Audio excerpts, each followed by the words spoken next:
ভাই কি হয়েছে আমাকে বোর্ডারে মারতা সবে? কি হনা এটা কও? এই শালির গ্যাসে বাতার না লাগে, এই শালি বাতার না আমরা এক ট্যাঙ্কি গ্যাসের দাম 1000 টাকা। ওই 1000 টাকা সুদে লাগালে বছরে 50 টাকা একটা লাভ হবো। আর কি হেডা আক্কেল আছে তা না, এ খালি চাই কোন পালে আমার সংসারটা নুজার করেন যায়। 3 কেজি বলের মাংস না আগে তার ব্যাপারই দিলাম, তাও বলে আমি মানুষের খিলাই না, মানুষের গালে ওঠে না। মানুষের আর খিলাবার যাবো না রে ভাই, মানুষের খিলাই কোনো লাভ নাই। এই গেদের মাও, এই 3 মাস আগে সাবান নিয়ে আইছে, এই সাবান 3 মাস না গেতে আদা হয় কিবা করে? তোরা কি সাবান দিয়ে খেলা করস? তুই যে আমার হাতে নাগাইছা জিদ, ওইটা আমি ভালো কইরাই বুঝি। তুই সবজিতে পানি দিয়া সুরা বানান বাদ দিয়া তুই তেল দিয়া সুরা বানান ধরছা।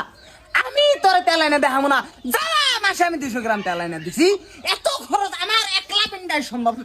একদিন মা, এই যে বাজার থেকে বাগুন নিয়ে আইছি, একটু পোকা আছে, কাটে কুটে রান্ধিস। আমার এই কষ্টিপটা না খেয়ে না পিন্দা পেড়ে পাথর বান্ধাই সংসার বানাইছি। নয় তঙ্গ রাস্তায় ভিক্ষা করে ঘুরন লাগতো। চড়িছে যে নতুন চড়ি না তার নাকি পয়সা তো কামান সুদার নাকি না, দে চড়ি দেয় গাজাল লাগাই দেয়। ভাই মাংস কত কি ভাই?